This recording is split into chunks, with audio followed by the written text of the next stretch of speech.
Alors, chers amis du Cercle Aristote, merci beaucoup. Je suis très très heureux d'être parmi vous ce soir. Je sais que vous êtes un public extraordinairement exigeant, puisque je suis moi-même un spectateur des conférences du Cercle Aristote, qui sont toujours d'un très bon niveau. Mais là, je vais vous demander d'être indulgent sur au moins deux points.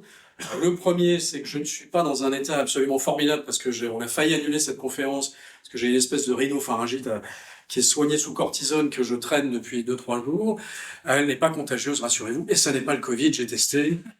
Et le deuxième, c'est qu'on n'a pas de micro pour la salle, donc dites-moi si vous m'entendez pas au fond, je vais essayer de parler le plus fort possible, et plus je parle fort, plus la conférence sera longue. Or, il s'avère qu'effectivement, ça va être très, très théorique dans un premier temps, et beaucoup plus concret dans un second.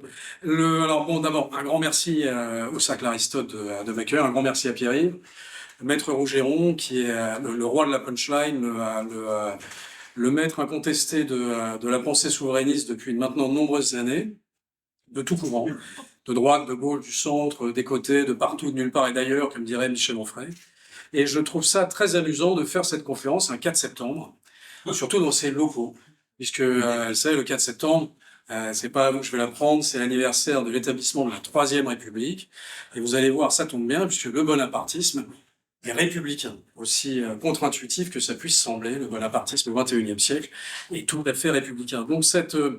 Donc hommage au général Trochu qui avait institué le 4 septembre après la terrible défaite de Sedan. Ne parlons pas de Sedan, merci.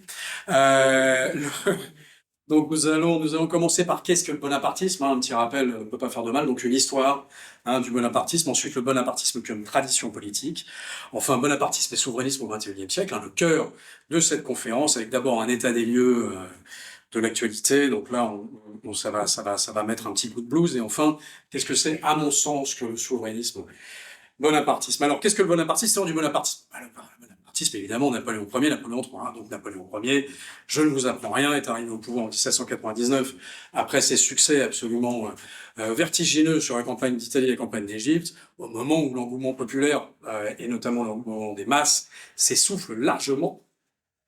L'engouement révolutionnaire s'essouffle amplement, et donc il y a besoin de figer une bonne fois pour toutes les acquis de la Révolution, les acquis notamment des Lumières, qui sont des acquis en tout point formidables, et donc Napoléon Ier va nous livrer les masses de granit que vous connaissez par cœur, le Conseil constitutionnel, le Conseil d'État, toutes les juridictions, l'État de droit, la l'égalité de tous devant la loi, ce qui est une révolution mondiale sans équivalent. Tout ça, c'est Napoléon Ier.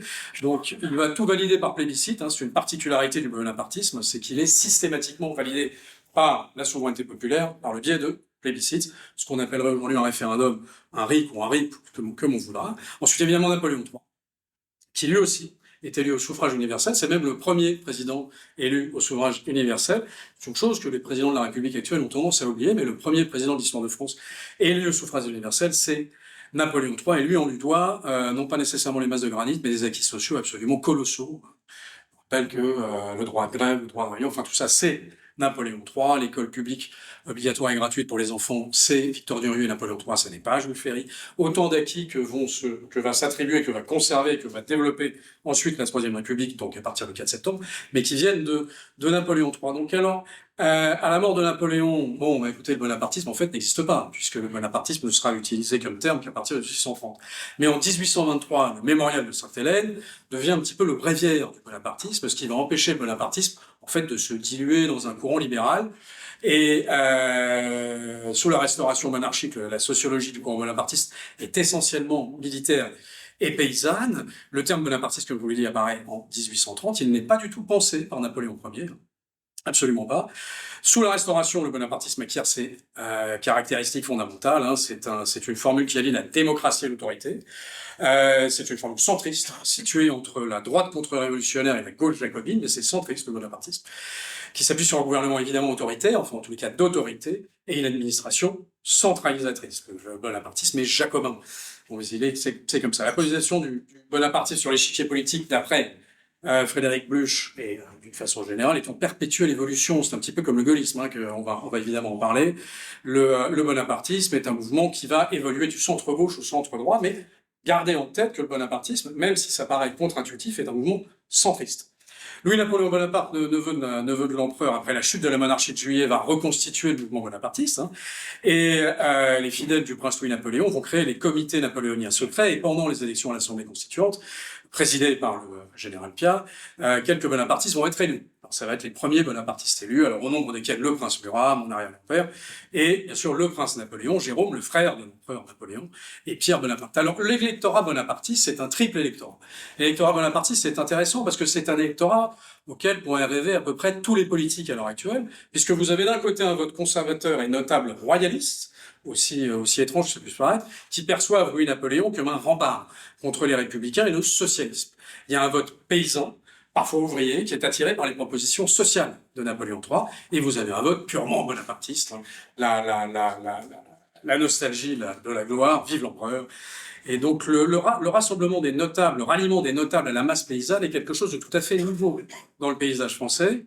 Mais néanmoins, la masse paysanne domine largement le vote bonapartiste de façon absolument écrasante. Au moment de ces élections, donc on est en 1848, Napoléon III, il y a 4 courants principaux. Vous avez les bonapartistes officiels, proches de l'empereur, dont le prince Murat. Vous avez les bonapartistes qu'on dit bleus, proches du prince Napoléon Jérôme. Jérôme est le frère de Napoléon Ier. Alors lui est beaucoup plus à gauche, est très anticlérical. Les légitimistes, qui sont influencés par le bonapartisme et qui sont proches du comte de Chambord, qui mènent une politique agressive pour l'ordre, hein, le respect de l'ordre et de la sécurité, les orléanistes, qui se sont ralliés à l'Empire en faveur d'un régime plus libéral et parlementaire. Bon, la montée en puissance des orléanistes fait que ce courant orléaniste va mener à l'Empire libéral, c'est une très bonne chose, vers la fin des années 1860. Bon, alors malheureusement, 1870, après cette période exceptionnelle du Second Empire, je préfère dire le Deuxième Empire, hein, parce que vous savez qu'en français, quand on dit second, c'est qu'il n'y a pas de troisième, donc le Deuxième Empire, mais en fait, c'est l'Empire. Le premier et le Deuxième Empire, c'est l'Empire français, c'est comme ça. Ce qui a été la plus grande période et la plus longue période de prospérité de l'histoire de France, hein, documentée. Il n'y a pas de période plus prospère que le Deuxième Empire de Napoléon III. Malheureusement, ça s'achève sur cette défaite de Sedan. Là, à ce moment-là, le bonapartisme se constitue en force politique très importante dans le jeu politique français. Et dès 1872, le mouvement bonapartiste explose avec Eugène Rouher, qui va fonder l'Appel au peuple, hein, donc qui est le parti bonapartiste, alors qui est un groupe parlementaire absolument redouté et redoutable. Et le but affiché de toutes les forces bonapartistes à l'époque, c'est d'organiser un plébiscite qui permettrait de refonder un empire, et donc avec un Bonaparte à la tête de cet empire. Donc à ce moment-là, le bonapartisme est dynastique. Alors, il va échouer, hein, bien évidemment, parce qu'il n'y a pas assez de monde. Bon, le truc s'effondre entre 1873 et 1878. Le prince impérial, qui est le chef naturel, qui est le fils de Napoléon III, qui est le chef, qui était un personnage absolument exceptionnel, le prince impérial. Il faut bien garder en tête que là, on a perdu un homme d'État potentiellement extraordinaire. Le prince impérial était un homme d'une immense culture, d'un courage physique absolument sans précédent, et qui avait une vision géopolitique absolument exceptionnel. Malheureusement, il meurt dans la guerre contre les Zoulous sous uniforme anglais, mais face à l'ennemi. Donc il meurt face à l'ennemi. C'est pour ça que vous avez une statue du prince impérial à l'école de guerre anglaise, comme mort face à l'ennemi. Il a été en tout point remarquable. Donc c'est lui qui, entre 1873, il mourra en 1879, entre 1873 et 1878, c'est lui qui va refonder le parti bonapartiste et qui va chercher à unifier à nouveau les différentes tendances du parti. Hein. Donc vous avez une tendance de conservateurs cléricaux, hein, menée par Cassagnac, qui est assez connu, père et fils, hein, qui prône l'alliance avec les légitimistes, donc plutôt les royalistes. Vous avez les populistes, qui est mené par un monsieur qui s'appelle Jules Amigues, qui est en rapport avec les anciens communards. Rappelez-vous, hein, entre 70 et 73, il y a quand même eu la Commune de Paris. Enfin, la Commune de Paris était 70-71. Les libéraux, qui sont menés par l'ancien garde des Sceaux, Émile Ollivier, proche des orléanistes. Les fidèles d'un empire autoritaire, donc les héritiers d'Eugène Rouher, le fidèle d'Eugène Rouher, et les bonapartistes, proches de la gauche républicaine, anticléricaux, sympathisants du prince Jérôme Napoléon. Alors, à la mort du prince impérial, en 79, ce mouvement va se scinder, il va y avoir des querelles. Donc, le prince Victor Bonaparte est désigné comme étant le continuateur du prince impérial par le prince impérial lui-même. Le prince Victor Bonaparte est le fils de Jérôme Bonaparte, et Jérôme Bonaparte refuse de se voir déshérité au profit de son fils, on peut le comprendre. C'est arrivé dans plusieurs familles, rappelez-vous. Dans tous les bords. Là, il y avait une forme de déshéritage politique. Donc, il va y avoir fâcherie entre les deux, entre Victor et Jérôme. Et donc, il va y avoir deux groupes principaux. Vous allez avoir les Bonaparte rouges, Le bonapartisme rouge dit des jéromistes, du côté du frère de Napoléon, à vocation radicale. C'est un peu le LFI de l'époque, plus extrême gauche bourgeoise et anticléricale.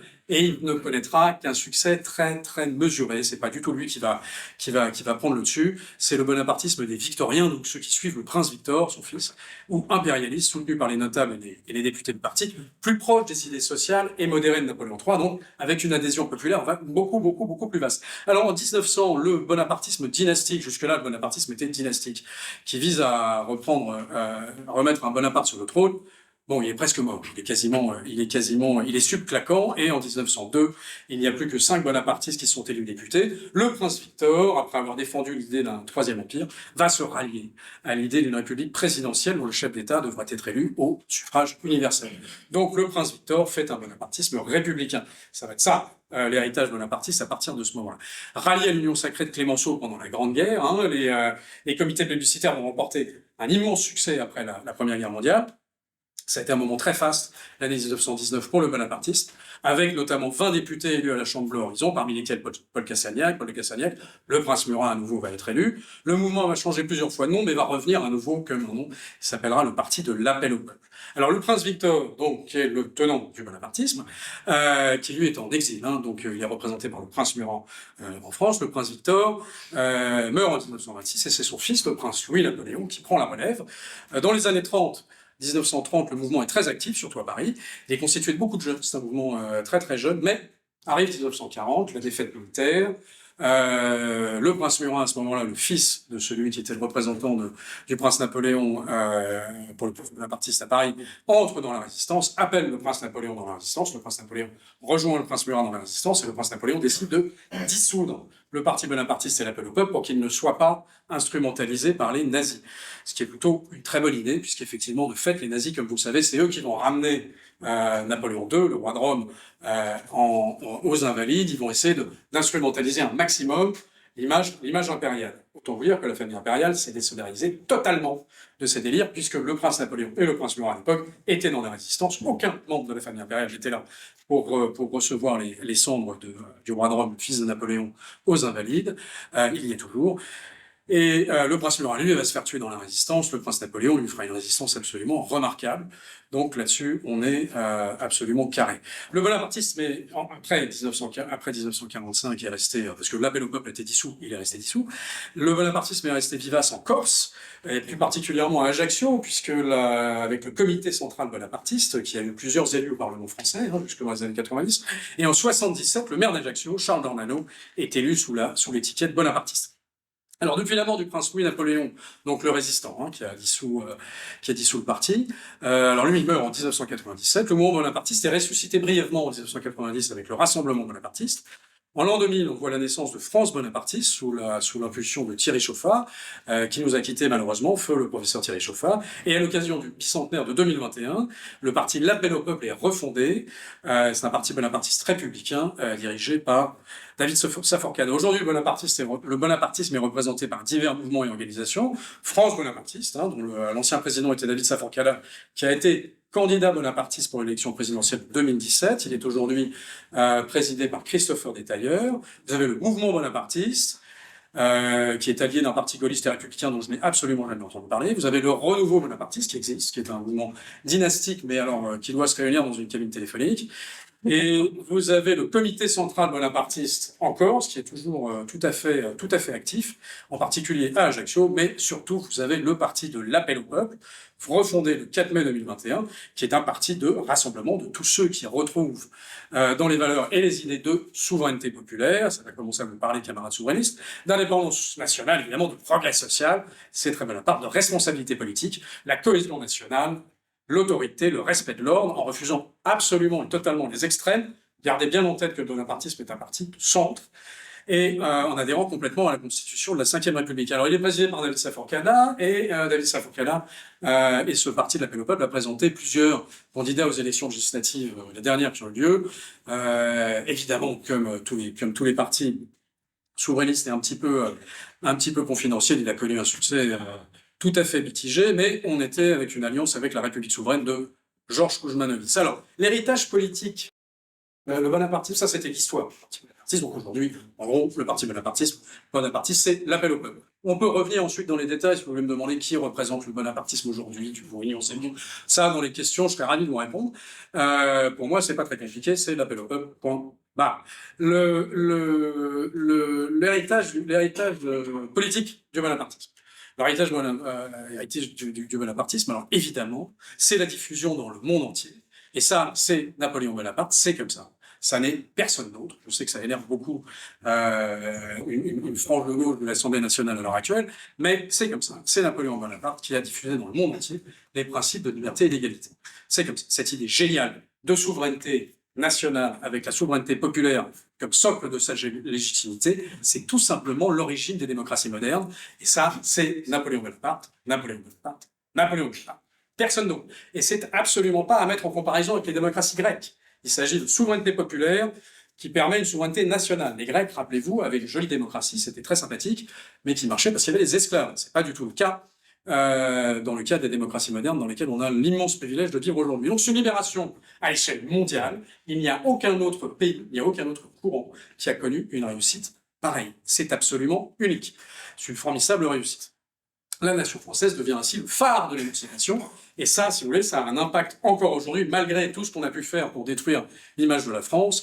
Encore aujourd'hui, moi qui ai eu la chance de voyager dans de très nombreux pays dans le monde, je vous assure que l'image de la France, ça reste cette image d'émancipation et de liberté sur plein de points. Et c'est pas associé forcément à Napoléon, c'est associé aux Lumières et à la Révolution, mais c'est Napoléon qui permet de diffuser ça dans le monde entier, de créer un état de droit, c'est-à-dire l'égalité de tous devant la loi, quelle que soit son origine, quelle que soit sa religion, quel que soit son genre, et quelle que soit sa culture initiale. C'est absolument normal aujourd'hui, c'était impensable. En 1802, Napoléon l'a fait et il l'a diffusé dans 70 pays. 70 pays dans le monde aujourd'hui sont basés sur le code Napoléon. Le Canada, le Sénégal, toute l'Europe, l'Argentine, c'est le code Napoléon. C'est ça la grandeur à la française, d'accord? Il ne faut pas avoir peur de la grandeur. La grandeur à la française, c'est ça. Ça n'est pas la grandeur allemande. Quand on pense grandeur allemande et qu'on est polonais, on commence à avoir peur. Quand on pense grandeur allemande et qu'on est français, on s'inquiète et on a raison. Quand on est le reste du monde et qu'on pense grandeur française, c'est quand même vachement sympa. C'est quand même, c'est vrai. C'est quand même, voilà. Donc, il ne faut pas amalgamer le terme de grandeur avec l'héritage de l'impérialisme allemand. Ça n'a rien à voir. La grandeur à la française est une grandeur qui est un adjectif positif. Total, c'est pas du tout un adjectif. Je vous raconte n'importe quoi, mais la grandeur, c'est ultra positif quand elle est française. Alors, la grandeur anglaise, la grandeur américaine, c'est un autre sujet. La grandeur française, c'est absolument remarquable, et ça en a fait la preuve. Alors maintenant, dans l'héritage du bonapartisme versus monarchisme. On en est. Eh bien, Napoléon n'a jamais été monarchiste. Si bizarre que ça puisse paraître, il a institué des tonnes de rois et de reines, notamment avec ses frères et sœurs, et son beau-frère, l'immense roi Murat, très loin le meilleur de tous les napoléonides, évidemment. Vous savez à quel point mon point de vue là-dessus est parfaitement objectif. C'est quelqu'un il est révolutionnaire. Il aime l'égalitarisme républicain. Napoléon a voulu répandre l'égalité. C'était ça son obsession. Et quand il est revenu ensuite, après 1814, ce qu'il voulait, il a dit, j'ai offert l'égalité au monde, maintenant je vais offrir la liberté. Bon, pas eu le temps. Encore une heure de choix, sans doute, à cause de nos amis anglais. Et ce que Napoléon n'aime pas dans la Révolution, c'est le chaos. Ça qu'il n'aime pas dans la Révolution. En revanche, il adore la Révolution, il aime beaucoup l'égalitarisme. Il est jacobin, il est militariste, évidemment, mais à l'époque, rappelez-vous, toute la gauche de la Troisième République, de Clémenceau à tous les autres, sont militaristes. La gauche, c'est la nation en armes.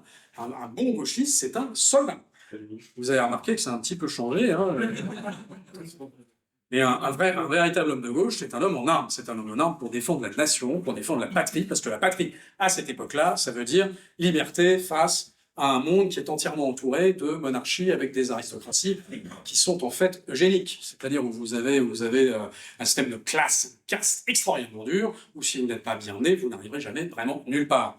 Donc ça, c'est cette immense libération que va offrir la Révolution à travers le sabre et le code civil de Napoléon. Donc, il faut bien comprendre que Napoléon va créer une aristocratie, mais c'est une aristocratie sans privilège. Ça n'a rien à voir. Le prince Murat, il est le prince Murat. Mais il n'a pas de droit particulier par rapport à Madame Michu. C'est simplement le prince Murat. Et vous verrez que les titres de l'aristocratie d'Empire ce sont les titres de bataille, ce sont les titres de gloire. Donc on est duc de Rivoli, on est prince d'Essling, alors Austerlitz ne pouvait revenir qu'à Napoléon, donc il n'y a pas de prince d'Austerlitz. Mais voilà, pourquoi? Parce que c'est pour faire rayonner la gloire. Mais vous n'avez pas de droit particulier, vous n'avez pas de, vous payez l'impôt comme tout le monde, vous votez comme tout le monde, etc. Et ça, c'est une aristocratie sans privilège. Donc c'est une aristocratie du sabre et du code civil qui va s'opposer à l'aristocratie européenne, qui est une aristocratie plutôt autour du privilège de naissance, de la Bible et de l'épée. Alors, maintenant, donc, sur le bonapartisme dynastique et le bonapartisme républicain, donc, elle ressent strict, au tout départ, le bonapartisme dynastique et le bonapartisme est dynastique, hein, il vise à établir un régime impérial en France, avec un membre de la famille Bonaparte à la tête de ça. Mais en revanche, maintenant, le bonapartisme, de façon très claire, est un bonapartisme d'essence républicaine, qui vise à établir un État nécessairement national à exécutif fort, centralisé, et qui se légitime par la consultation régulière du peuple, par voie de plébiscite. C'est aussi simple que ça. Il repose sur la fusion, évidemment, des élites et l'adhésion populaire par la création d'une méritocratie, par la création d'une élite au service du peuple et pas au service d'une clique. Et ça, comment ça se fait? Ça se fait par le référendum. C'est-à-dire qu'à chaque fois que vous avez une idée de génie, que vous la proposez, c'est non, bah tu t'en vas. Donc le truc c'est oui, et bah super, c'est stop ou on commence. C'est pas très compliqué. Ça, c'était pour bonapartisme dynastique et bonapartisme républicain. Sur la vision de la gauche, notamment de Karl Marx, Trotsky et Lénine. Alors, Karl Marx, dès 1852, va analyser le coup d'État de Napoléon III dans son ouvrage, Le 18 Brumaire de Louis Bonaparte. Alors, il va y décrire le bonapartisme comme un régime politique caractérisé par un pouvoir personnel et autoritaire, Karl Marx, qui s'appuie sur l'armée et la bureaucratie, et qui cherche à se poser en arbitre au-dessus des classes. Toute ressemblance avec le système soviétique, oui, armer la bureaucratie, pouvoir personnel autoritaire, arbitre au-dessus des classes. C'est amusant de la part de Karl Marx de trouver ça malheureux, alors que c'est exactement ce qui va être mis en place en son nom en Russie. Alors, Karl Marx considère, lui, que le régime bonapartiste défend l'ordre bourgeois, puisqu'il est là pour protéger la propriété privée par le code civil. Évidemment, camarades, vous le savez tous, la propriété, c'est le vol. Ce qui va être intéressant, c'est que Karl Marx, ça va être le premier, va qualifier également le régime prussien de bonapartiste, et Lénine, en 1917, qualifiera le gouvernement provisoire de Kerensky de bonapartiste aussi. Ça veut dire quoi? Ça veut dire qu'en fait, le bonapartisme n'est plus lié du tout à la famille Bonaparte, c'est un courant, parce que vous pouvez avoir, les Prussiens sont bonapartistes, les Kerenskistes sont bonapartistes, donc d'un seul coup, le bonapartisme prend dans l'histoire des idées politiques, prend une autonomie. Le fascisme est-il bonapartiste? Voilà, quand même une question qui pourrait fâcher. Alors, pour les marxistes, absolument pas. Donc ça, c'est une bonne nouvelle. Le fascisme, pourtant, eux savent de quoi ils parlent quand ils parlent de fascisme. Alors, le fascisme se distingue du bonapartisme parce que le fascisme s'appuie exclusivement sur les mouvements de masse, pas du tout le bonapartisme. Antonio Gramsci, pour lui, le bonapartisme et le fascisme sont deux sous-ensembles du césarisme. Pour Trotsky, bonapartisme et fascisme sont distincts, mais il estime que le bonapartisme peut constituer une étape intermédiaire entre démocratie bourgeoise et fascisme. Ça, c'est l'avis de Trotsky. Je vous rappelle que Trotsky est fondateur du Goulag, de l'Armée rouge, un type qu'il faut écouter tout. Plus étonnant, Raymond Aron, on peut tout de même qualifier largement de gaulliste, lui considère que le bonapartisme est l'anticipation et la version française du fascisme. C'est un peu étrange, parce qu'il estime que l'autoritarisme est la personnalisation du pouvoir, et le régime un peu policier, le nationalisme du bonapartisme en font des prémices au fascisme. Alors, depuis les historiens, comme par exemple Michel Vinocq et les grands analystes de la vie politique considèrent que si il y a des points communs entre une forme de fascisme et le bonapartisme, il n'y a aucune possibilité de résumer l'un à l'autre. Le bonapartisme n'a aucun caractère révolutionnaire par rapport au fascisme, il n'a aucune envie de créer une société nouvelle, il n'a pas de caractère raciste, absolument aucun, et ça n'est absolument pas un totalitarisme. Alors sur la réduction à Hitlerou, qui est le vieux truc, Adolf Hitler, Napoléon, c'est la même. Attendez, dans ces cas-là, il faut arrêter de comparer Sarkozy et Macron à Napoléon, sinon vous les comparez à Hitler. Mais non, il faut comparer Napoléon à Hitler. Alors, je vais donner la parole à la seule personne qui a un petit peu autorité sur le sujet, c'est le guide pour nous tous, Joseph Staline. Donc Joseph Staline, dans le grand Joseph, géorgien d'origine. La Géorgie est un beau pays qui essaie de trouver l'indépendance aussi. Donc, Staline a écrit noir sur blanc, j'ai la référence, je peux vous la trouver très facilement. Hitler ne ressemble pas plus à Napoléon qu'un petit chat ressemble à un lion. Car Napoléon combattit les forces de réaction en s'appuyant sur les forces de progrès, tandis qu'Hitler, bien au contraire, s'appuie sur les forces de réaction pour combattre les forces de progrès. Voilà. Donc, fermement, le prochain éléphiste qui vient nous embêter avec Napoléon et Hitler, on va lui rappeler que le père fondateur de son parti, Joseph Staline, n'est pas du tout d'accord avec lui. Alors, bien sûr, vous connaissez les trois droites de René Raymond. Je ne vous apprends rien, un légitimisme bonapartiste orléaniste. Alors il faut comprendre que pour René Raymond, quand il parle de bonapartisme, c'est au sens du bonapartisme du Second Empire. C'est là qu'il peut y avoir une confusion. C'est que quand on dit bonapartisme, on pense Napoléon Ier. Dans l'inconscient collectif, c'est Napoléon Ier. Alors en fait, le bonapartisme qui est associé à Napoléon Ier, la version politique est vraiment définie par Napoléon III. C'est une fois de plus Napoléon Ier, en 1800, on n'a jamais parlé de bonapartisme. Alors, bonapartisme et gaullisme, voilà encore un sujet qui est intéressant. Donc, est-ce que Napoléon était bonapartiste? Apparemment pas. Est-ce que De Gaulle était gaulliste? De Gaulle ne voulait pas entendre parler de gaullisme non plus. Alors, le terme bonapartiste, quand on demande est-ce que Napoléon était bonapartiste, il y a d'ailleurs un très bon que sais-je que je vous recommande d'Arthur Chevalier, qui est un excellent écrivain, historien et éditeur, qui s'appelle Le bonapartisme, où justement il met tout à fait en doute le fait que Napoléon soit bonapartiste. Oui, Napoléon ne l'est pas. Alors Napoléon III l'est, évidemment, mais Napoléon Ier ne l'est pas, puisqu'en 1830, jusqu'en 1830, on ne parlait pas de bonapartisme. Napoléon III, lui, il a une phrase, parce que Napoléon III est tout de même souvent en tout point absolument extraordinaire, il a une phrase tout à fait claire là-dessus. Napoléon III dit « Je suis socialiste, l'impératrice est légitimiste, Morny est orléaniste, le prince Napoléon est républicain, il n'y a que Persigny qui soit bonapartiste, mais il est fou. » C'était Napoléon. Quant à De Gaulle, lui, il a toujours refusé qu'on parle de gaullisme. Donc, est-ce que De Gaulle était gaulliste? C'est aussi un sujet que je vous laisse aux spécialistes, notamment Henri Guénaud. Alors, quoi qu'il en soit, il y a évidemment des points communs absolument aveuglants entre bonapartisme et gaullisme. D'abord, la volonté de grandeur pour la France. À nouveau, grandeur à la française. N'ayez pas peur quand on parle de grandeur, il ne s'agit pas d'envahir la Pologne. Indépendance dans les décisions régaliennes, c'est absolument évident. Respect de l'ordre sur l'ensemble du territoire, y compris le territoire ultramarin. On rappelle le petit problème qu'on a à Mayotte en ce moment, on est quand même très loin du bonapartisme. Contact direct avec les Français entre le chef par le suffrage universel et le plébiscite qui devient un référendum, la protection de ce même peuple face à la bourgeoisie et ses tentatives d'exploitation, ça c'est un héritage monarchique. Le roi de France, lui, était là pour protéger le peuple face à son aristocratie. Il avait vraiment ce rôle-là, rappelez-vous, Saint-Louis sous son chêne. C'était vraiment ça. Saint-Louis rendait la justice pour tout le monde.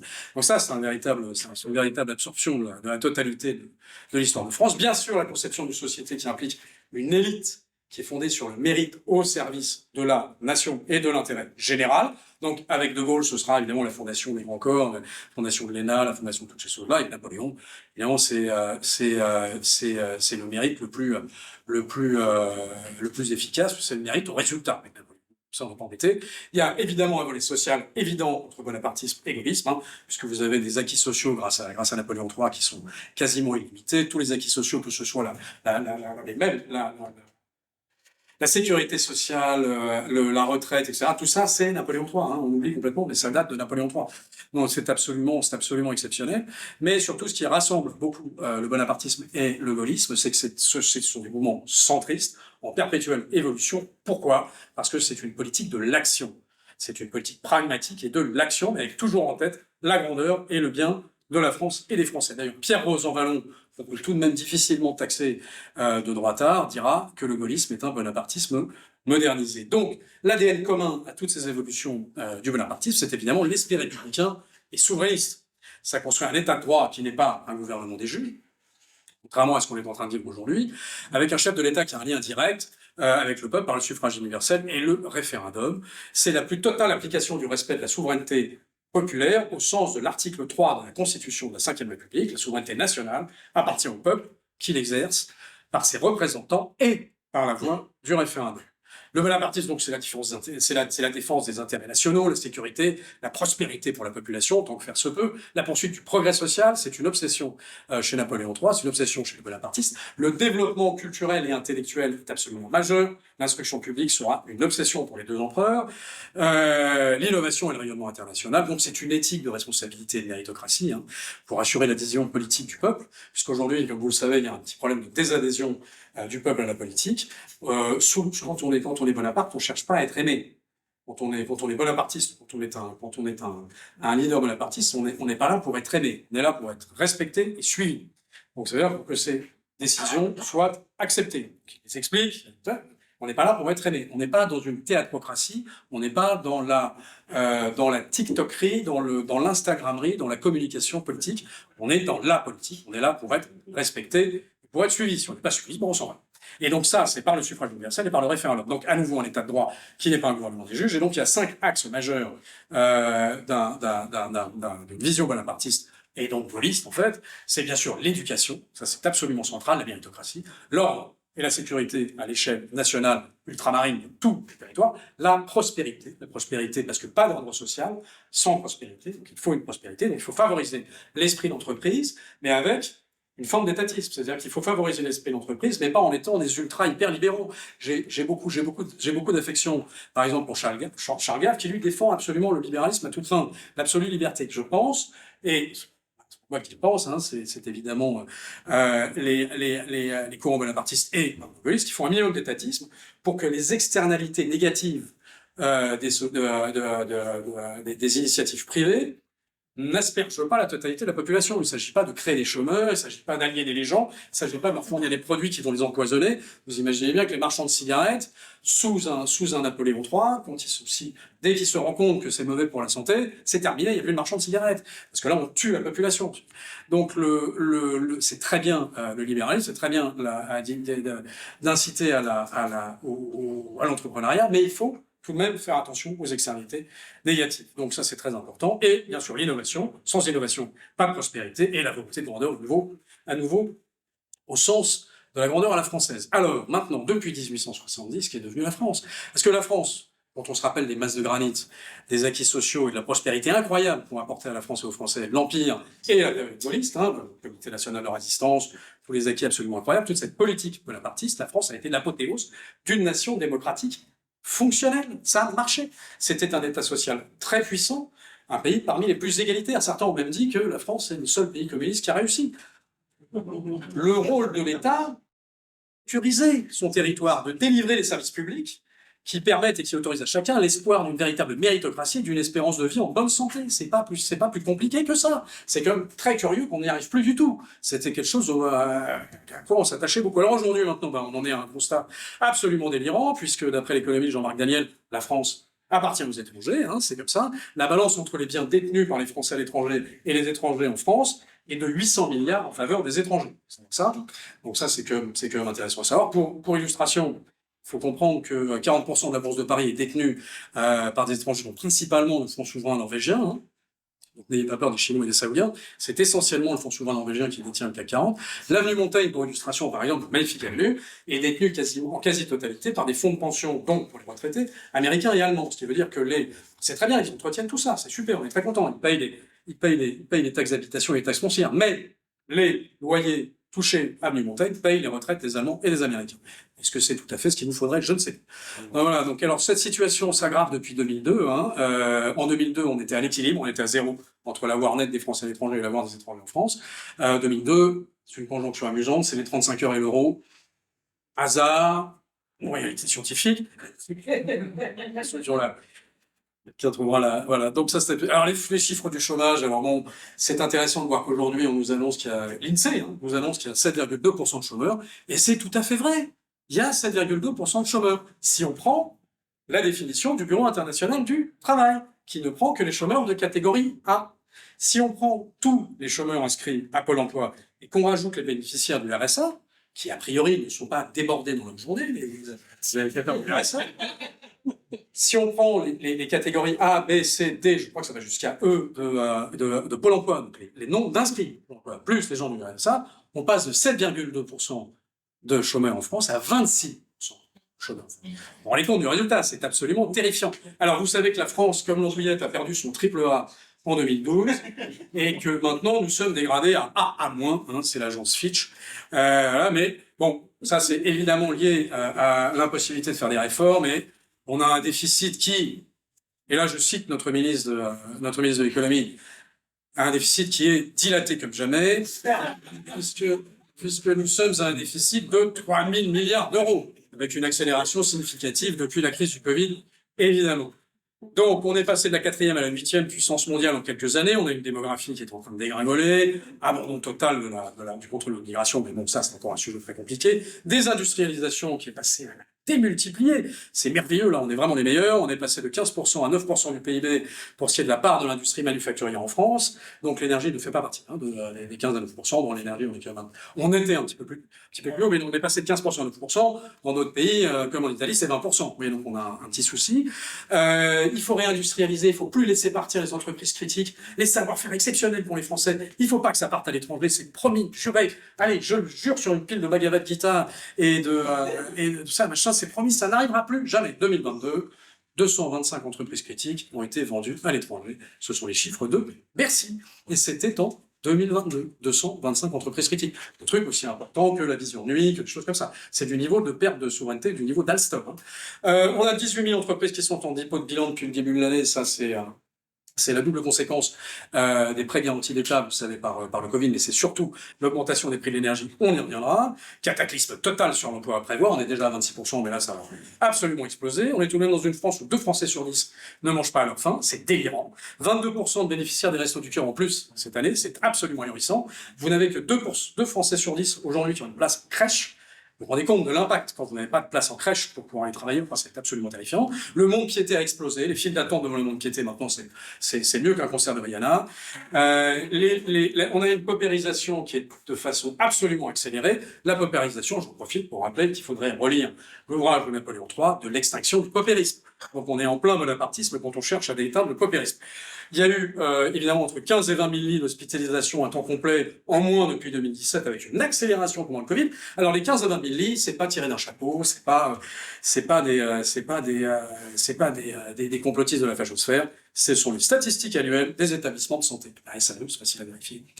Donc c'est quand même complètement délirant. Vous avez évidemment, résultat, le scandale de la bronchiolite. Pour tous ceux qui ont des enfants en bas âge, susceptibles d'attraper une bronchiolite cet hiver, ont vécu dans l'angoisse que votre enfant doit être emmené aux urgences, parce qu'aux urgences, il n'y avait pas de lit. Donc le petit pouvait étouffer gentiment dans son coin, où on l'amenait aux urgences à Lille ou à Tourcoing, machin. C'est totalement délirant. La France au XXIe siècle, où on ne peut pas soigner un bébé. Donc c'est voilà, grande réussite. Évidemment, je vous passe l'effondrement dans les classements PISA, l'absolu désastre scolaire en France, les humiliations répétées à l'international, hein, que ce soit l'Algérie, le Niger, le Mali, le Burkina Faso, le Congo-Kinshasa, tout le monde se fout de nous. C'est absolument merveilleux. Gestion totalement ratée de la réforme des retraites. Je ne parle pas de la réforme des retraites, je parle de sa gestion. Avec l'abus du 49.3 de façon évidente, donc en termes démocratiques, on a un vrai problème. Comment voulez-vous que la population adhère en politique s'il applique le 49.3 en permanence? On est dans une démocratie qui n'est pas aux mains de démocrates. C'est un petit peu problématique. Évidemment, l'humiliation totale de Mayotte, ça c'est absolument affreux. Les gilets jaunes, les émeutes de Noël, les fusillades, les règlements de compte, l'ultra-violence de façon délirante. Rappelez-vous la tragédie de la petite Lola et la tragédie de cette femme qui a été violée dans des conditions barbares à Cherbourg. Là, pas un mot, c'est passé crème, c'est absolument pas grave. Le plus important, c'est qu'une footballeuse espagnole se soit fait embrasser lors de la remise de la Coupe du Monde. Là, vous avez tout le spectre politique qui s'en mêle. En revanche, quand vous avez une femme qui se fait littéralement éventrer lors d'un viol, ça, bon, ça faut pas en parler. Voilà, donc c'est absolument épouvantable, un trafic de drogue absolument omniprésent, hein, des règlements de compte dans tous les sens, même dans les villes moyennes, destruction totale des services publics. Quand on est dans un pays aussi bonapartiste et gaulliste, le service public, c'est ce qu'on appelle le sacré républicain, c'est le sacré étatique. Ça, le sens, la différence entre la définition du sacré au sens laïque du terme, le sacré, c'est la définition de Régis Debray, c'est ce qui autorise le sacrifice et ce qui interdit le sacrilège. C'est ça, c'est aussi simple que ça. Par exemple, les monuments aux morts. Mourir pour la patrie, c'est sacré. La patrie, c'est sacré. Enrober l'Arc de Triomphe, ça, c'est sacrilège. Parce que l'Arc de Triomphe, c'est un monument aux morts. C'est même la cathédrale des monuments aux morts. Là où les monuments aux morts dans toutes nos villes sont des petites chapelles au sacré de la patrie. Alors, les services publics font partie du sacré républicain, du sacré de la population française. Quand vous attaquez les services publics, ça n'est pas un crime, c'est un sacrilège. Et qui n'a pas compris ça ne comprend rien à l'âme de la France, c'est évident. Donc, on est face à une république qui est malheureusement un petit peu couchée, qui est assez largement écrasée par la honte, la politique du pas de vague. Je vous rappelle qu'il n'y a toujours aucun collège Moi, que je me trompe, si vous avez une contre-information, je serais enchanté de l'entendre. Aucun collège qui s'appelle Samuel Paty, c'est quand même chez les dingues, hein. Vous avez les collèges Rosa Parks, les collèges tout ce que vous voudrez, mais il n'y a pas de collège Samuel Paty. Qu'est-ce qu'il y a? On a peur d'appeler un collège Samuel Paty, enfin, on est chez les fous. Le frérisme, évidemment, explose dans les écoles, dans les universités. On va voir ce que donnera cette directive sur la baya. Ça nous promet encore une rentrée intéressante en termes de détournement d'attention, puisque depuis le voile, maintenant ils ont trouvé la baya. Avant, on avait le voile, maintenant on a la baya. C'est un autre exercice. Je suis pour la directive de Gabriel Attal, mais néanmoins, effectivement, c'est manifestement un exercice de contournement du vrai problème. Le vrai problème, c'est la paupérisation de façon accélérée de la France, le déclassement lamentable de ce pays, qui a été un phare, qui a été une des plus grandes puissances au sens positif du terme. Alors, d'où vient tout ça? Bon, ben évidemment, les acides qui ont rongé ce beau pays que le monde entier, en fait, regardait avec admiration et avec un petit peu de jalousie, il faut le reconnaître. Bah, nos abandons répétés de souveraineté, évidemment, l'idéologie gauchiste d'un déni perpétuel du réel au profit d'un ordre mondial fantasmé et largement à portée des USA. Alors, il ne faut pas condamner le gauchisme en bloc. Il y a une gauche qui est une gauche superbe, la gauche de Régis Debray, la gauche de Marcel Gauchet, la gauche de Michéa, la gauche de Michel Onfray. Ça, c'est une très belle gauche. Voilà, ça, c'est une belle gauche, une gauche dont la France a besoin. Passons sur la gauche qui occupe aujourd'hui les bancs de l'Assemblée nationale. Alors, malheureusement, tout ce gâchis s'est quand même installé à bas bruit. Je vous rappelle que nous sommes partis à tout ce résultat lamentable en tant que citoyens. Nous en sommes co-responsables. Il faut arrêter de dire c'est de la faute des politiques, c'est de la faute des médias, c'est de la faute du publicitaire, c'est de la faute du show business qui va à la gamelle, qu'il faut aller à la gamelle. Non, non, on fait partie de ça. Si vous n'êtes pas content parce que vous avez un acteur qui vous dit d'un seul coup vive Adama Traoré, vous considérez que vous préférez qu'on attende que la justice ait fait son boulot, et ben dans ces cas-là, n'allez pas voir le film avec l'acteur, boycottez. Vous avez une possibilité, votez. Si vous voulez, on est tous co-responsables de tout ça. Ça, faut quand même pas l'oublier. Alors, l'origine de tout ça, bien sûr, ça a été très bien analysé par Paul Viognier dans L'origine du malheur français. C'est un livre qui date du début des années 90. Donc, en gros, c'est quand Mitterrand règne au pouvoir, donc la France prend tout à contre-pied. Vous avez un monde qui va vers le libéralisme en élisant Reagan et Thatcher, et nous, on élit François Mitterrand. C'est la particularité française. On se dit qu'en fait, l'école cause, c'est quand même vachement plus sympa que McDonald's. Et sur le fond, je peux comprendre qu'on ait fait ce choix-là à l'époque. Bon, malheureusement, la politique de Mitterrand est telle qu'en 83, on se retrouve à un demi-cheveu d'être dépendant des prêts du FMI. Vous imaginez l'humiliation. Donc, il va faire ce qu'il a appelé intelligemment, grâce à cette politique de communication qui s'instaure à ce moment-là, avec M. Séguéla notamment, avec toutes ces équipes-là, ce qu'il va appeler le tournant de la rigueur. Le retournant de la rigueur, parce que c'est une magnifique arnaque, où on va diluer tout ça dans une Europe nécessairement sociale, puisque c'est François Mitterrand. Elle est forcément sociale, cette Europe. Elle va nous rendre prospérité et puissance, puisque la France est le pays le plus puissant d'Europe, donc il n'y a aucune raison que ça nous échappe. Donc voilà, et ce sera social. Donc pour ça, il faut casser le roman national, il faut casser évidemment la nation elle-même. Donc ce sera l'œuvre, pour casser tout ça, ce sera l'œuvre d'une migration de masse incontrôlée. Ce sera l'œuvre d'un multiculturalisme qui va être justifié assez largement par l'apparition qui va être favorisée largement par François Mitterrand du Front National. Je rappelle que le Front National a joué un rôle majeur dans ce délitement de l'esprit de nation, aussi contre-intuitif que ça puisse vous paraître. Je vais revenir là-dessus assez rapidement. Et ensuite, on est entré dans un délire à partir des années 85-86 de la nécessaire rédemption, repentance, expiation d'une France qui d'un seul coup est devenue collaboratrice, pétainiste, colonialiste, raciste et antisémite.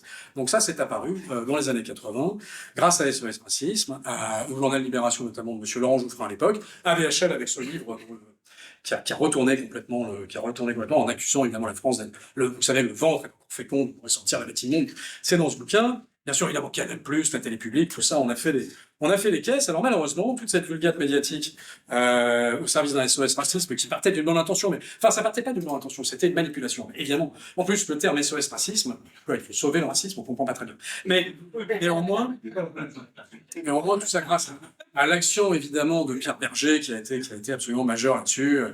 Je ne souhaiterais pas paix à l'âme de Pierre Berger, pour des tas de raisons. Il nous a quittés, c'est évidemment une perte. Mais d'un seul coup, les médias prennent un rôle de directeur de conscience. Et en faisant ça, si vous voulez, les politiques à cette époque-là ne se rendent absolument pas compte de ce qu'ils viennent de faire. Donc les médias prennent un rôle de directeur de conscience et ne vont plus jamais le lâcher. Avec cette manipulation, si vous voulez, Europe, migration, Mitterrand va rafler Et c'est un coup politique génial. L'extrême gauche et la droite libérale, les deux. Il va rien dire les deux. Parce que l'intersection, puisqu'on est dans l'intersectionnalité, Alain Mitterrand, c'est le premier à faire de l'intersectionnalité, il va faire une intersectionnalité de l'internationalisme prolétarien de l'extrême gauche avec la droite libérale mondialisatrice. Donc ces deux trucs vont s'intersectionnaliser, c'est formidable, et tout le monde s'est fait avoir dans l'histoire. Mais effectivement, François Mitterrand était magistral là-dessus. Ils ont réussi à amalgamer quelque chose d'absolument génial, qui est préjugé et racisme. Les préjugés, c'est humain. Le racisme, c'est une hiérarchie parmi les races. Vous êtes un gros malade mental quand vous considérez que, ontologiquement, de façon essentielle, vous êtes supérieur à telle personne, parce que vous êtes blanc, et que lui, il est un peu mauve, il est un peu verdâtre. Ah non, moi, je suis supérieur. Donc, vous êtes noir, je suis donc supérieur au gars qui est un peu marrant, etc. Parce que ça, c'est le racisme. Il y a une hiérarchie dans les races. Ça, c'est du racisme. Les préjugés, c'est pas pareil. Les préjugés, c'est chat échaudé, crâne froid. C'est un système normal de survie. Quand vous avez de mauvaises expériences avec plusieurs types de personnes, que ce soit des homosexuels, des femmes, ce que vous avez une tendance à généraliser, c'est très humain, vous faites preuve de préjugés. Quand on amalgame préjugés et racisme, on amalgame discrimination et ségrégation. Ça, c'est mortel aussi dans le discours. Pourquoi? Parce que la discrimination, elle existe. Bien sûr qu'elle existe. Elle est le fruit des préjugés. Il faut lutter contre la discrimination activement. Mais quand on associe préjugés et racisme, et donc discrimination et ségrégation, on va vous dire, dès qu'il y a de la discrimination, c'est que l'État est systémiquement raciste, parce qu'il applique la ségrégation. La ségrégation, c'est les États-Unis des années 70, la ségrégation, c'est l'Allemagne nazie, la ségrégation, c'est l'Afrique du Sud de l'apartheid, ça n'est pas de la discrimination. Donc quand on nous dit que la France est un pays systémiquement raciste, c'est simplement le fruit de cette fabrication de langage où on assimile préjugés et racisme et discrimination et ségrégation. Celui qui le dit le mieux, ça n'est pas moi, c'est Coluche, figurez-vous. Et vous pouvez le trouver sur YouTube, c'est tout à fait vrai, vous pouvez le trouver sur YouTube. Vous avez une petite interview de Coluche où Coluche dit simplement, moi j'aime pas les noirs, mais je ne suis pas raciste. C'est incroyable, Coluche qui dit j'aime pas les noirs, mais je ne suis pas raciste. Et là il explique non, je suis pas raciste parce que j'aime pas les noirs, c'est mon droit le plus strict de ne pas aimer les noirs. En tant que personne, en tant qu'individu, j'aime pas les noirs, mais c'est mon droit. En revanche, je ne m'estime pas supérieur aux noirs. J'ai un préjugé par rapport aux noirs, mais ça n'est pas du racisme. Donc c'est comme ça. Et ensuite, Coluche va expliquer pourquoi est-ce qu'il fait une différence entre préjugé et racisme. Coluche. Donc on n'aille pas nous chercher... Enfin bref, voilà. Donc, de cette période date évidemment l'absolue impossibilité de discuter de l'Europe et de l'immigration. On a créé évidemment des tabous. Donc en dehors des termes imposés par la mouvance progressiste, vous ne pouvez plus adresser le sujet de l'Europe, vous ne pouvez plus adresser le sujet de l'immigration. Donc grosso modo, l'équation géniale qui a été mise en place à cette époque, c'est l'acte unique de 1986, plus SOS Racisme, plus Maastricht, égale le suicide de la social-démocratie française fondée sur l'universalisme et l'État-providence financé par la redistribution. C'est le dépassement des nations, c'est la mort d'une France bonaparto-gaulliste, gaulo-bonapartiste. Et le plus drôle, c'est que c'est acté de façon assez magistrale par Laurent Fabius, à l'époque Premier ministre, en 1990, donc quelques mois avant le scandale du sang contaminé. Monsieur Laurent Fabius, il y a trois pouvoirs face auxquels nous sommes impuissants: l'administration, quand on est homme politique, c'est nouveau, les médias, 90, et le pouvoir scientifique. Alors ça, il va s'en rendre compte très vite, un an plus tard. Donc, tout rapport avec les conseils scientifiques, etc., c'est intéressant, la phrase de Fabius. Donc, alors, avoir donné, si vous voulez, une position de directeur de conscience aux médias, c'est évidemment dramatique, parce qu'on a installé ce système de tabou sur le tabou européen, le tabou de l'immigration, et on est passé de la politique à la communication, à la théatrocratie. On n'est plus dans une démocratie aujourd'hui, enfin, on est en démocratie, mais l'exercice du pouvoir est théatrocrate, comme disait Platon. Alors maintenant, face à ça, qu'est-ce qu'il faut faire? Ça, il faut être souverainiste, chers amis. Mais il faut être mieux que souverainiste. Il faut être bonapartiste souverainiste. Pourquoi? Parce que le bonapartisme et le souverainisme sont absolument impossibles à dissocier. Bon, le souverainisme, je ne vous ferai pas l'insulte de vous les finir. C'est évidemment, pour moi, c'est avant tout le refus d'appliquer l'idéal de grandeur. Et pour ça, c'est évidemment la capacité de choisir librement en fonction des intérêts de la nation. Et il est impossible d'imposer quoi que ce soit d'autre aux Français, qui est un peuple éminemment politique. C'est pour ça qu'il y a un mal-être français gigantesque, qui ne supporte pas de voir son histoire écrite par d'autres. La souveraineté, une fois de plus, au sens de la souveraineté nationale, appartient au peuple qui l'exerce par ses représentants et par la voie du référendum. C'est le discours de Philippe Séguin du 5 mai 1992. Le 5 mai, à nouveau, je vous dis, il est d'inspiration napoléonienne. Ça n'est pas possible. Le 5 mai, mort de l'empereur, le 5 mai 1992, Philippe Séguin fait un remarquable discours. Je vous engage à l'écouter. Il fait 2 heures, mais il est magnifique. Et dans ce discours, il fait: un peuple souverain n'a de compte à rendre à personne vis-à-vis des autres que les devoirs et les obligations qu'il choisit librement de s'imposer à lui-même. Très bien, il n'y a pas d'autre définition. Si le souverainisme, c'est pas le truc BA qui reste fermé sur lui-même en autarcie, parce que l'autarcie n'existe pas. Il n'y a pas d'autarcie, ça n'est pas possible. Comment vous pouvez faire une autarcique? Vous espérez être autarcique sur un téléphone portable? Vous espérez être autarcique sur une centrale nucléaire? On n'a pas d'acier, on n'a pas d'aluminium. On fait comment?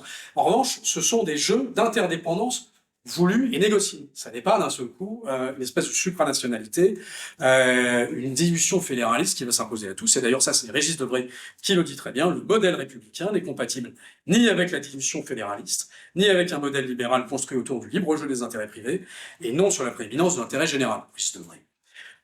Génialissime, Régis Debray. Et ce serait bien qu'il prenne la parole plus souvent que ça. Alors bon, maintenant, le bonapartisme et le souverainisme. Eh ben, écoutez, je vais donner cette définition de Rosa Ballon. Le bonapartisme est la quintessence de la culture française, de la culture politique française. Je trouve que c'est parfait. Le bonapartisme est un souverainisme de progrès, c'est un souverainisme intérieur et un souverainisme extérieur. C'est bien sûr en l'intérieur le rétablissement de l'ordre, le rétablissement de la sécurité, la protection des enseignants, des élus locaux, la protection des policiers. Il faut protéger les policiers en France. C'est quand même incroyable. Les pompiers, bien sûr, la protection, la propriété. Rappelez-vous les problématiques avec les squatteurs. La protection de la famille. Aujourd'hui, en France, vous avez un tribunal administratif qui peut vous enlever votre enfant parce qu'un prof aura entendu dire de l'enfant qu'il avait reçu une grosse fessée. Le prof va le signaler, ça va faire tout un truc administratif. Vous allez vous retrouver avec votre gamin enlevé. C'est quand même délirant. Délirant. Donc là, il y a quelque chose qui ne va absolument pas. Le progrès social, évidemment, mais avec un progrès économique. Donc là, relance de l'industrie nucléaire, c'est une évidence. Surtout qu'en plus, l'industrie nucléaire nous offre un avantage, puisque la réindustrialisation, qui est le vrai sujet, sans souverainisme et sans relance de l'industrie nucléaire, ça paraît comme compliqué. Ça nous offre un avantage compétitif colossal sur le prix de l'énergie, que les Allemands évidemment détestent, ils supportent pas ça. Donc les Allemands ont beaucoup participé à détruire notre indépendance énergétique et nucléaire, avec bien sûr la complicité, il n'y a pas d'autre terme, des politiques en place, notamment depuis Monsieur François Hollande, Madame Cécile Duflot, Madame Elisabeth Borne, bien sûr Monsieur Macron, mais Monsieur Macron lui a fait un revirement total, donc il faut saluer ce revirement. Pour le coup, le président Macron a été remarquable là-dessus. Il revient sur le nucléaire. Ça nous donne vraiment un avantage compétitif colossal et ça nous permet de réindustrialiser à très haute dose. Parce que si vous avez une énergie dans un monde où l'énergie est très chère, une énergie qui est beaucoup moins chère qu'ailleurs, tout le monde va venir s'installer chez vous. Vous allez réindustrialiser à très haute dose. Donc c'est évidemment ce qu'il faut faire. Valoriser évidemment l'industrie d'armement, ça met en ce moment on peut pas dire qu'elle souffre, ça fonctionne bien. France-sur-Mer, qui est, vous savez qu'on a le plus grand territoire maritime mondial, hein, c'est absolument l'agriculture nationale, bon, l'innovation, notamment l'intelligence artificielle, le numérique et la cybersécurité, qui étaient des savoir-faire français exceptionnels. Il faut resacraliser la démocratie nationale par l'utilisation du référendum. La dernière fois qu'il y a eu un référendum, c'est en 2005, c'est la dernière fois. Et en plus, on nous l'a renvoyé dans la figure. Donc évidemment, vous imaginez bien qu'il y a un détachement complet de la population. Il faut évidemment un souverainisme international, donc les vraies questions doivent être posées par référendum. Doit-on ou pas rester dans l'OTAN? J'ai pas la réponse. Hein. J'aimerais qu'on pose la question. En tous les cas, le commandement intégré, compte tenu de la situation. Quel intérêt avons-nous à rester dans l'UE? Quel intérêt avons-nous à tolérer la concurrence des pays européens? Quid de la francophonie? Il est urgentissime de sortir du marché européen de l'énergie. Il faut évidemment un souverainisme en matière de sécurité, avec un retour au service militaire qui pourrait être étudié, qui est étudié en ce moment par le président Macron de façon intelligente d'ailleurs. Pourquoi pas la création d'une garde nationale, évidemment, un grand référendum et un grand débat sur l'immigration, et sans qu'on se dise, bon Dieu, si on parle d'immigration, on est raciste, ça n'a aucun rapport.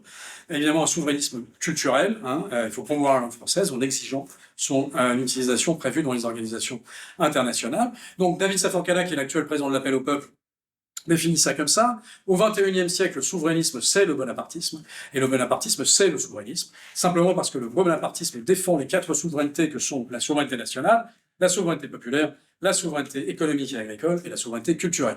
Le souverainisme ne se divise pas, comme le bonapartisme, il est un tout. Alors maintenant, il est temps de conclure, surtout que ça fait 53 minutes, et que pour le moment, on n'entend pas de ronflement, mais ça va finir par arriver. Donc, de façon certaine, la plus belle avancée humaine, c'est évidemment la démocratie libérale dans un cadre républicain. Il n'y a pas photo. Qu'on le veuille ou non, on est en démocratie. Malheureusement, pour que la démocratie fonctionne, il faut qu'elle soit aux mains de républicains, c'est-à-dire de démocrates, pardon. Il faut que la démocratie soit aux mains de démocrates. C'est pas absolument aveuglant en ce moment. Donc il faut que ce soit aux mains de personnes responsables, compétentes, évidemment, qui ne se défaussent pas de leurs responsabilités sur un contexte, sur un cadre supranational. La théorie du c'est pas moi, c'est l'Europe, c'est inaudible, c'est impossible, on ne peut pas entendre ça. On aurait donc oublié que le souverain c'est le peuple, on a oublié que l'essence de la République c'est la souveraineté populaire, qui s'exprime par ses représentants. Donc comment peut-on être républicain sans être souverainiste? Ça, je ne me l'explique pas. Comment peut-on être républicain sans imposer l'expression de cette souveraineté par le référendum? Donc, en fait, comment peut-on être républicain sans être bonapartiste? Merci. C'est l'essence de la politique française, ça n'est pas tout à fait terminé, donc on peut le faire rapidement. Donc il faut sortir de ce triangle carcéral de la repentance, de l'effet et de la lâcheté. Rappelez-vous que nous sommes tous acteurs du pas de vague, qu'on est tous acteurs du ne mettons pas d'huile sur le feu, on est tous heureux dans le confort des diversions et des conformismes fabriqués. On nous a mis du cercle de la raison, nous sommes passés au cercle moral. Et attention, la morale, ça a été inventé par ceux qui se sentent coupables, comme disait Camus. Mais heureusement, du cercle de la raison, on passe au cercle de la morale, on passe au cercle Aristote. Donc ça, c'est une bonne nouvelle. Et mon message principal aujourd'hui, c'est le plus important des souverainismes et le souverainisme individuel. Reprenez votre indépendance de pensée comme vous le faites ce soir. Reprenez votre indépendance de réflexion au service de la grandeur de la France et des Français, au sens de la grandeur française. C'est ça le souverainisme, c'est ça le bonapartisme. Et vive le cercle Aristote. Chers camarades, si tu veux plus de contenu, de réinformation, d'éducation populaire et de formation intellectuelle, n'hésite pas à faire un don sur notre page Tipeee.